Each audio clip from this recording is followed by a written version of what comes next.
Subscribe करें और bell दबाएं ताकि कोई खबर रह न जाए।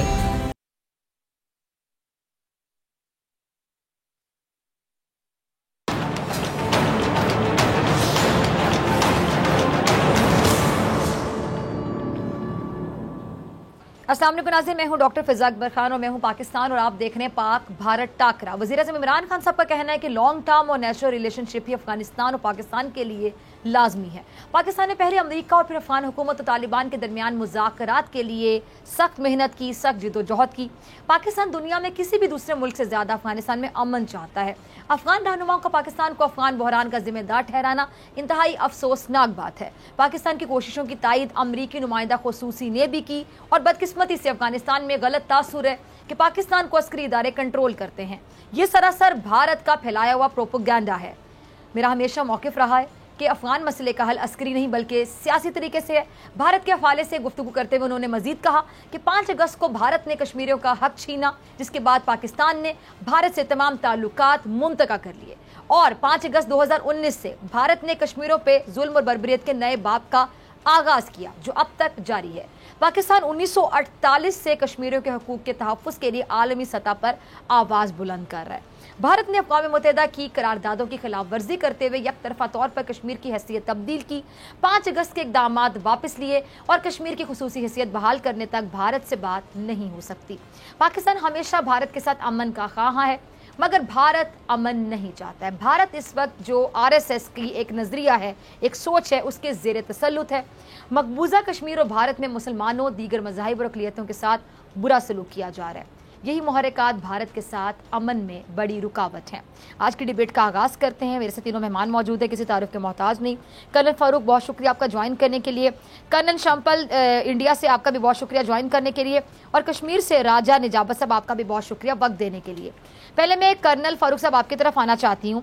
अफगानिस्तान की जो मौजूदा सूरत हाल है, उसको देख कर क्या ये कहा जा सकता है कि अफगानिस्तान में अमन कब तक और कैसे मुमकिन होगा? देखें, 20 साल तो गुजर गए और हिंदुस्तान उसमें कोई पुरस्कार तरीके से शामिल रहा, क्योंकि इनकी कोई फोर्सेस वहाँ पर फाइट नहीं कर रही थी। अब बात यह है कि अब वो वॉर ख़त्म होने को है, यानी उन्होंने डिसाइड कर लिया अमेरिका ने कि हम यहाँ से निकलेंगे। लेकिन इस चीज़ में असल सिचुएशन ये बन गई है कि दुनिया का अब सबसे फोकस्ड इलाका जो है वो अफ़गानिस्तान और पाकिस्तान बन गया है। ठीक है, इसलिए कि इसको ज़रा ब्रॉडर उस स्पेक्ट्रम पे देखें कि दुनिया के 2 इस वक्त हिस्से आपको नज़र आते हैं। एक वो है जो कि दी ओनली पावर थी और उन्होंने इस इलाके में भारत को लिया एज देयर स्ट्रेटजिक पार्टनर, सही, और यहाँ पर अपनी किस्मत आजमाई करते रहे। और दूसरे वो इस खित्ते के लोग हैं। अब बात ये बनती है कि इस खित्ते के लोग क्या चाहते हैं और दूसरी बात ये है कि वो लोग क्या चाहते हैं। ठीक, वो चाहते हैं कि वो अपनी वो जो पोजीशन उनकी है सिंगल सुपर पावर वाली, वो मेंटेन करें। उनको ख़तरा है चीन से। ठीक है। अब यहाँ पर दूसरी तरफ क्या है कि इस खित्ते में उनका आना, उनका सारा कुछ जो था भारत के साथ आना, उनका ये मकसद था। ठीक है। अब उनको ख़तरा ये है कि ये हमारे से निकल जाएगा और इस सूरत में इस खित्ते के लोग क्या चाहते हैं? इस खित्ते के लोग सिवाय भारत के, मैं नहीं कह सकता सिवाय भारत के, आप देखें ईरान, अफ़गानिस्तान, पाकिस्तान, तुर्कमानिस्तान, अज़रबैजान, ये जो है उज़्बेकिस्तान, रशिया, ठीक है जी, इवन नेपाल, और ऊपर से अगर ये घूम के है, इस इलाके के लोग क्या चाहते हैं? वो चाहते हैं कि अमेरिका अपनी तरफ जाए और हम इसमें अमन हो। यहाँ पर अमेरिका इस अमन को ख़राब करेगा अभी और। क्यों? उनकी जो वाहिद एक एफर्ट है वो ये है कि BRI जो है, इन्होंने जो किया था अपना चाइना ने, उसका फ्लैग जो है वो है हमारे पास, इसके हमारी जो CPEC है, ये फ्लैगशिप है उसका। इसके ऊपर और इसके इर्द गिर्द जब तक खराबी पैदा होती रहेगी, चाइना उस वक्त तक बाहर नहीं निकल सकता। और इसके लिए अमेरिका निकला है और वो हिंदुस्तान को इस टास्क पे अब लगाएगा। सही। ये अब इस इलाके को कैप्चर नहीं कर सकते, सारे लोगों को काबू नहीं कर सकते, लेकिन इनकी मिस्चीफ कैपेसिटी जो है वो इस्तेमाल होगी। सही। अब मैं समझता हूं कि भारत का, देखें, भारत वालों से पूछना भी, जो भी उनके अफसर हैं, कर्नल शंपल से बात कर्नल साहब जो हैं वो भी बता सकते हैं कि उनका मिशन क्या था आने का, ठीक है, और क्या उनका मिशन आलू हुआ, और वो कैसे देखते हैं इसको। ठीक है कर्नल हम तो शंपल, इस तरीके से देखते हैं। ठीक है जी। जी कर्नल शंपल, मेरे सवाल पूछने की जरूरत नहीं है, कर्नल फारूक ने आपसे काम सवाल पूछा जी, है कोई जवाब?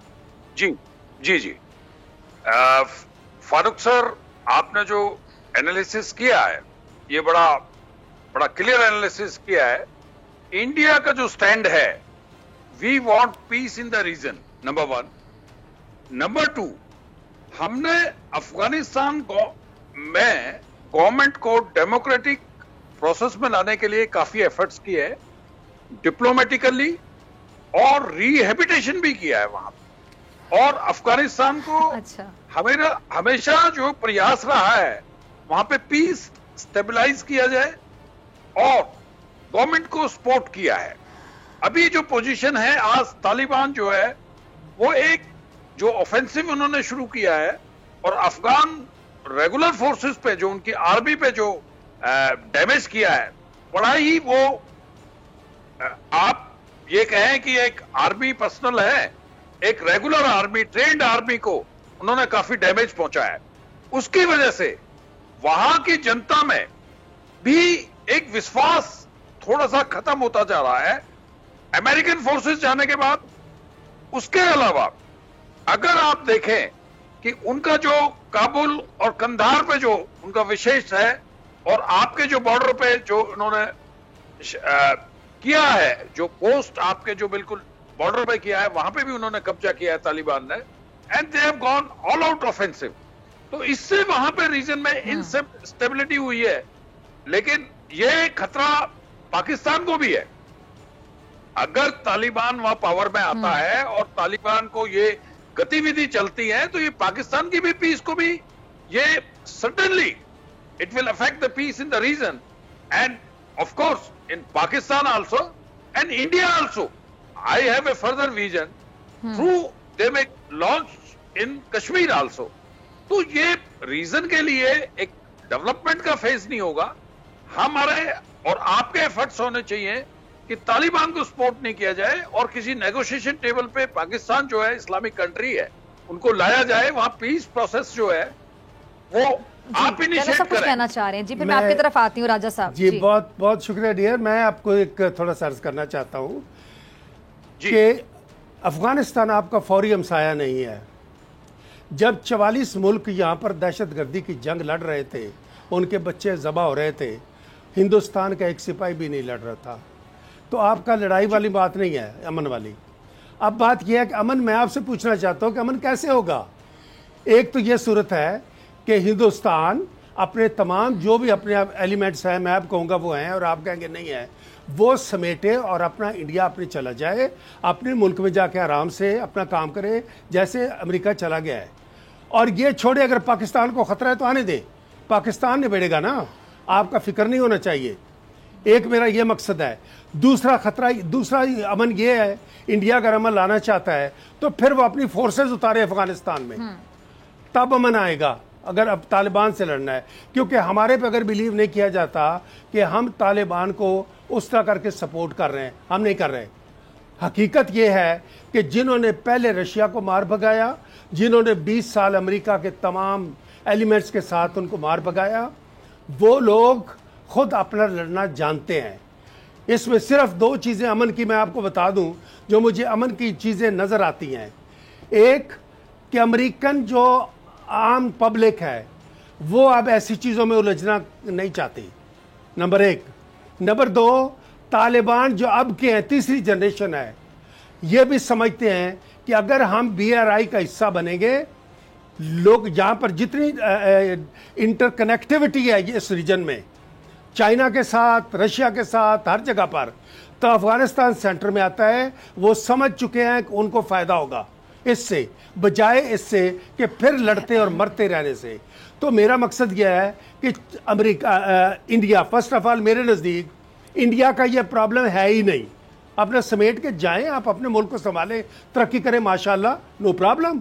दूसरी बात यह है कि अगर वो नहीं तो फिर आप इतनी फोर्स उतारें कि वो तालिबान को ख़त्म कर दे, फिर आप अमन का दुनिया में परचम लहराएं। अगर ये कर सकते हैं तो ये कोई तरीका नहीं है कि अभी भी जितनी एलिमेंट्स आ रही हैं, जितनी चीज़ें आ रही हैं, उसमें अब जो भी ये हुआ है, हमारा वो दोसाई पिक के पास हुआ है, हाँ। और जो भी जिस जगह पर भी हो रहा है उस पे ये क्या हुआ है कि वहाँ TIT जिसको कहते हैं इस्लामिक तहरीक, जो कि चाइना को तंग करेगी काश्मीर की तरफ से, उसके साथ TTP मिल गई, ठीक है जी, वो उसके साथ, और उनको अफगानिस्तान अभी तक, और ये कंफर्म न्यूज़ है, हमारे पास डोसियर है कि ये इसको इंडियन सपोर्ट कर रहे हैं, ठीक है जी। ये तीनों मिलके इनका ये टास्क है।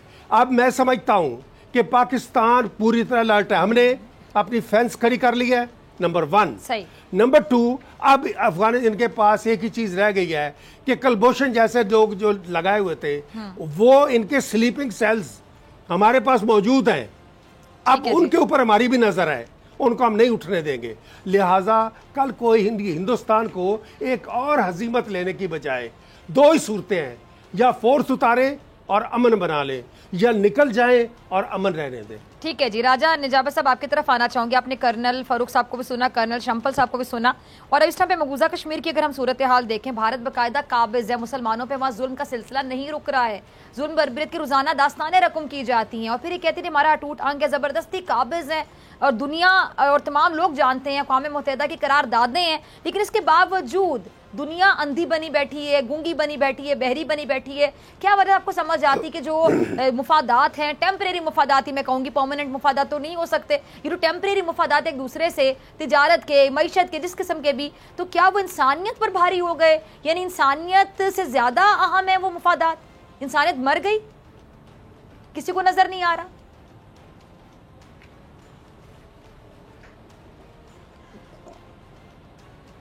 जी राजा साहब, आप मुझे सुन पा रहे हैं? पहले तो मैं आपका मशकूर हूं कि आपने अपने टीवी चैनल पे हमें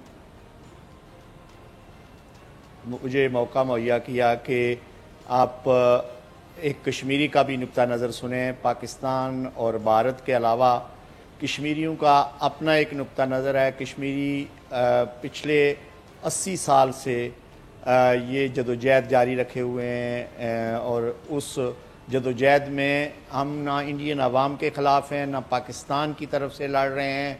हमारी कैंपेन एक पीसफुल कैंपेन है, जिसके लिए हमारे बुज़ुर्गों ने 5 लाख से ज़ायद शहीदों की कुर्बानियाँ दी। आज भी हम रियासत के अंदर भी, रियासत के बाहर भी, दुनिया भर में भी सिर्फ एक ही बात करते हैं कि वो तमाम बुनियादी इंसानी हकूक़ जो हैं सारी दुनिया को हासिल हैं, वो कश्मीरियों को भी हासिल होने चाहिए। लेकिन भारत जो दुनिया में अपने आप को बहुत बड़ी, दुनिया की सबसे बड़ी जमहूरियत कहता है, उसने कश्मीरियों के वो हकूक़, सारे हकूक़, चाहे वो आके खुदरादियत हो, चाहे वो प्रेस की आज़ादी हो, चाहे वो मजहबी आज़ादी हो, चाहे वो ज़मीनों पे कब्ज़ा है, डेमोग्राफी चेंजेस हो रही हैं, रियासत को एक तो 47 में फ़ौज के ज़रिए कब्ज़ा किया, 2 साल पहले लीगली दोबारा कब्ज़ा किया, और इस जिस चीज़ को वो खुद कहते रहे कि जी हमारा आर्जी इलाक़ है, उसी आर्जी इलाक़ को हम तो उसको भी नहीं मानते थे, लेकिन इन्होंने उसी आर्जी इलाक़ को आप 370 और दफ़ा 35A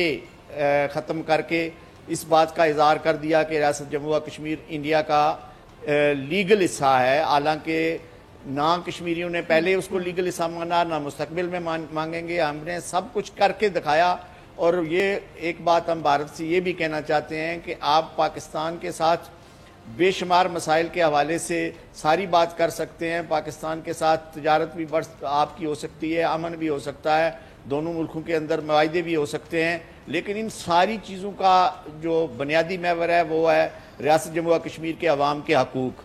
और अगर आज भारत रियासत जम्मू व कश्मीर के अवाम को वो हकूक़ देता है जो हुकूमत ने वादा किया, जो नेहरू ने वादा किया, जो लियाकत अली खान ने वादा किया, और जो उसके बाद इंदिरा गांधी और भुट्टो ने शिमला मुआहदे में भी एक दूसरे के साथ वादा किया कि जी हम रियासत जम्मू व कश्मीर के लोगों का मसला हल करेंगे और पुरअमन तरीके से करेंगे। रियासत के लोगों ने बहुत इंतज़ार किया पुरअमन का भी, फिर एक जदोजहद चली, फिर हमारे नौजवानों ने फैसला किया कि नहीं जी हम इस बात से हटकर बंदूक की गोली की बजाय अमन की बात करेंगे, लेकिन भारत की तरफ से हर रोज़ गोली चलती है, हर रोज़ 2-4 नौजवान मारे जाते हैं और इंटरनेशनल मीडिया भी, इंटरनेशनल NGOs भी, इंटरनेशनल पार्लियामेंटेरियंस भी, सारे लोग बोल रहे हैं, लेकिन जूं अगर नहीं रेंगती तो वो हिंदुस्तान के कानून पर नहीं रेंगती। आलमी दुनिया बोल रही है, यूरोपियन पार्लियामेंट में आवाज़ उठी है, बरतानवी पार्लियामेंट में उठती है।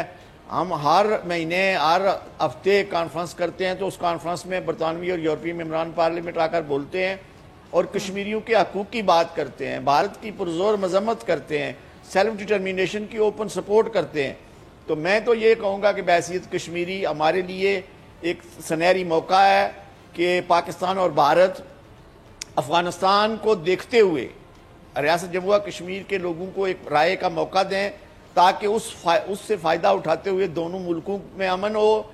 रियासत के लोग अपने मुस्तकबिल का फैसला कर रहे हैं, जिस तरफ वो जाना चाहते हैं, भारत के साथ रहना चाहते हैं तो पूरी रियासत भारत के साथ रहे, पाकिस्तान के साथ जाना चाहते हैं तो पूरी रियासत पाकिस्तान के साथ रहे। बिल्कुल उनको हक तो दिया जाए ना कि वो क्या चाहते हैं, उनसे पूछा तो जाए, और उसके बाद ये चाहते हैं कि लोगों को हकूक मिले।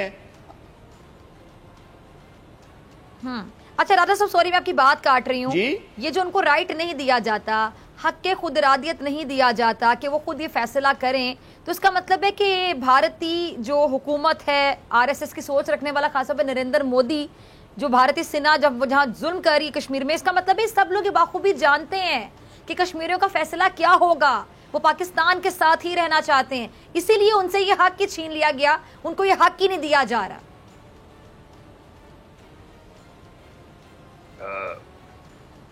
देखिए मैडम, जी कौमों की आजादी की तहरीकों को इस तरह दबाया नहीं जा सकता। आती हूँ आपकी तरफ। जी राजा साहब, कर्नल शंपल मैं आपकी तरफ आ रही हूँ। राजा साहब से मैंने सवाल पूछा। जी राजा साहब। Okay ma'am, please go ahead. जी क्या कहना चाह रहे हैं? ये देखें जी, हमारा सिर्फ पुरअमन इत्तेजाज है, पुरअमन डिमांड है, वो डिमांड है जिसको आलमी बरादरी ने एक्सेप्ट किया। खुद भारत इस मसले को यूनाइटेड नेशन में लेकर गया था, उन्हीं करारदादों पर अमल दरामद हम कहते हैं। कोई पाकिस्तान ने कोई नई बात नहीं की। पाकिस्तान के वज़ीर आज़म ने रियासत के अंदर जाकर हालिया इंतखाबात में एलानिया कहा कि जो फैसला कश्मीरी करेंगे हमें वो कबूल होगा। कौम मुत्तहिदा की करारदादों की रोशनी में कश्मीरियों को फुल इजाज़त होगी कि वो अगर इलाक़ करना चाहते हैं तो इलाक़ करें, और इलाक़ के फैसले के बाद अगर वो फिर एक रेफरेंडम चाहते हैं और ख़ुद मुख्तारी चाहते हैं तो हम उसके लिए भी तैयार हैं। तो मैं समझता हूँ पाकिस्तान ने हर तरफ से अपनी तरफ से ये इसको बाल जो है वो भारत की कोर्ट में डाल दिया है। और अगर आज भारत अफगानिस्तान से निकलना चाहता है, अफगानिस्तान में मुदाखलत बंद करना चाहता है, तो रियासत जम्मू और कश्मीर के लोगों को हकूक दे और फिर आलमी सतह पर पाकिस्तान और भारत मिलकर अपने अवाम की तरक्की के लिए काम करें। ठीक है जी कर्नल साहब। कर्नल शंपल। जी मैम, देखिए सर, आपका जो विश्लेषण है वो बिल्कुल ठीक है, लेकिन मैं आपको ये विश्वास दिलाता हूं और आपके चैनल के माध्यम से पाकिस्तान को और विश्व को मैं ये बताना चाहता हूं कि 370 और 35A के हटने के बाद आज वहां लोग विकास है, शांति है, अमन है, नंबर 1। और वहां कश्मीर के जो लोग हैं आज IAS, IPS, जुडिशरी सर्विस में, मेडिकल सर्विसेज में, आज उनके जो रिमोट एरिया से भी लोग बच्चे आ रहे हैं। और बिल्कुल आप ये देखें जो हमारे न्यूज में घटनाएं हो रही हैं, मैं ये नहीं कह रहा कि बिल्कुल घटना नहीं हो रही हैं, अटैक 1-2 जगह हो रहे हैं, बहुत मामूली किस्म के हो रहे हैं, पर एवरीथिंग इज अंडर कंट्रोल। और आप ये देखिए, अगर कश्मीर में अमन है, आपकी कंट्री में भी अमन है और उधर अफगानिस्तान में भी अमन है, तो हम एक ह्यूमैनिटी के नाते विकास होगा, शांति होगी और सबको एक रिस्पेक्टफुल, डिसेंट, ग्रेसफुल लाइफ होगी। आप वर्ल्ड के अदर कंट्रीज में देखिए जहां कोई वॉर नहीं है, नेचुरल फेमिना की वजह से लोग परेशान हैं, और हमें और जो देश था पूरा, अफगानिस्तान भी पूरे भारतवर्ष का हिस्सा था, पाकिस्तान भी हमारे भाई थे, अफगानिस्तान भी हमारे भाई थे, जब एक हिस्सा था, ईरान तक एक हिस्सा था, और ये सद्भावना की एक आत्मा है। ये जो पूरा रीजन था, ये महाराजा रणजीत सिंह जी ने अफगानिस्तान तक एक हिस्सा था। आप बौद्ध धर्म के भी आप वहां पे देखें, वहां तक लोग शांति था। लेकिन कुछ समय के दौरान कुछ लोगों को ने ये रीजन में माहौल खराब किया। लेकिन ये बहुत अच्छी कर्नल साहब ने बात बताई थी अभी, जो उन्होंने कहा था कि वहां की थर्ड जनरेशन की ये सोच है। और रिसेंटली जो चाइना ने इनिशिएटिव लिया है और BRI का, ये भी एक फैक्ट है। पर ये कहां तक सक्सेस होता है, क्वेश्चन मार्क है। हो भी सकता है, नहीं भी होगा, क्योंकि आप देखें कि पाकिस्तान में भी अभी कुछ एक जगह जो आपने इंसिडेंट देखे हैं कि वहां पे चाइनीज लोग थे, वहां पे ब्लास्ट हुआ है और कुछ कैजुअलिटीज हुई हैं। ये नहीं कि सब लोग उनके वहां पे है। एक विकास, आज कॉमन पब्लिक विकास देखना चाहती है, चाहे वो भारत है, पाकिस्तान है, अफगानिस्तान है। लोग इससे परेशान हो गए हैं, दहशतगर्दी से, टेररिज्म से।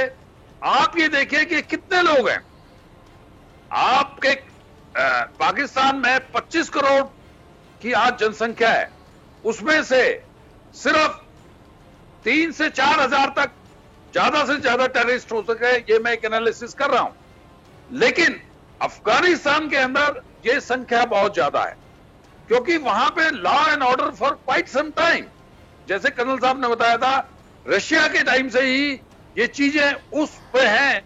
लेकिन आज वहां का यूथ जो BRI की बात कर रहे हैं कर्नल साहब, वो बिल्कुल ठीक कर रहे हैं। लोगों ने रियलाइज किया है कॉमन पॉपुलेशन मैडम तंग है। चाहे वो इंडिया है, इंडिया में अगर कोई प्रॉब्लम होती है, जो कश्मीरी भाई है, अगर वहां पे कोई ऑपरेशन होता है तो वहां कॉमन पॉपुलेशन से पूछिए उनकी हालत क्या है। जब ऑपरेशन होता है वो बेचारे घर से बाहर होते हैं, चाहे वो सर्दी है, चाहे बरसात है, वो परेशानी में। आज आवाम शांति चाहता है, शांति होगी तो विकास होगी और एक अच्छी लाइफ, ग्रेसफुल लाइफ लोग जीत पाएंगे। ये कुछ चंद लोग हैं जो इसको, पीस प्रोसेस को प्रॉब्लम में डालते हैं। Thank you ma'am. जी कर्नल फारूक जी, ये बहुत अच्छा तजज़िया भी उन्होंने किया है जो कर्नल साहब फरमा रहे थे, और अक्सर हमारे से वो इत्तफाक करते हैं। बात फ़कत नीयत की आती है कि आज जो वो कह रहे हैं कि अपने अपने घर में समा जाएं, दूसरे का इंटरफियर ना करें तो अमन हो जाएगा, शांति हो जाएगी, यही है ना। तो वो तो मैंने पहले भी कहा है कि आप सारा कुछ, आपका अफगानिस्तान में हिंदुस्तान का कुछ नहीं है, आपको कोई फिक्र नहीं है, आपके दरमियान में हम हैं। अगर कुछ होगा तो हम उसको फेस करेंगे। आप अफगानिस्तान से निकलें, क्योंकि ये जो वारदातें हुई हैं, चाइना ने भी कंफर्म किया है कि ये रा के बिहेस्ट पे हुआ। ये वो TIT और TTP उनके लिए। और अब तालिबान जो हैं वो बज़ाते खुद कमर बस्ता हो गए हैं कि वो इन ऑर्गेनाइजेशंस को, TTP और ये जो तखरीबकार ग्रुप हैं, इनको नहीं छोड़ेंगे, चाहे वो अफगानी हो, चाहे वो चाइनी हो, चाहे वो इंडियन हो, चाहे वो पाकिस्तानी हो। सही। अब वो भी इस चीज़ पर आ चुके हैं और इंशाअल्लाह अमन यहाँ पर कायम होगा। लेकिन अभी लगता है मुझे कि कुछ देर वो लोग जो कि अपनी एक शिकस्त को बगैर वजह जो आ घुसे थे और अपनी शिकस्त को तस्लीम करने में कुछ फेस सेविंग चाहेंगे, वो अभी साल डेढ़ और खून बहाएंगे तखरीबकारी से, और इसके लिए पाकिस्तान तैयार है। ठीक है जी। राजा निजाबत साहब, आपका लास्ट कमेंट।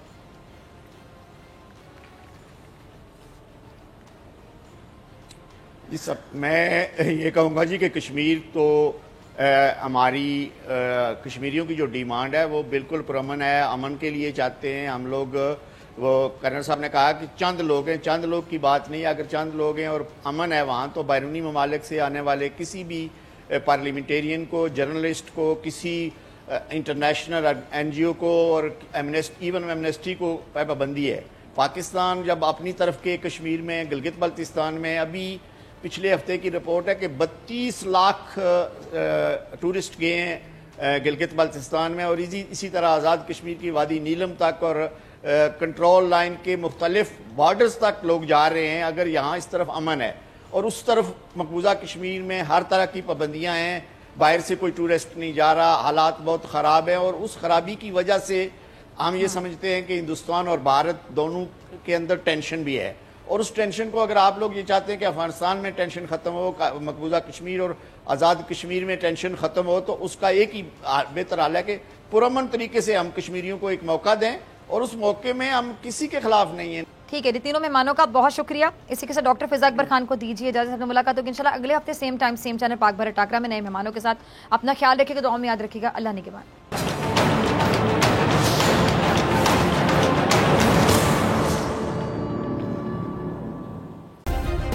सब्सक्राइब करें और बेल दबाएं ताकि कोई खबर रह न जाए।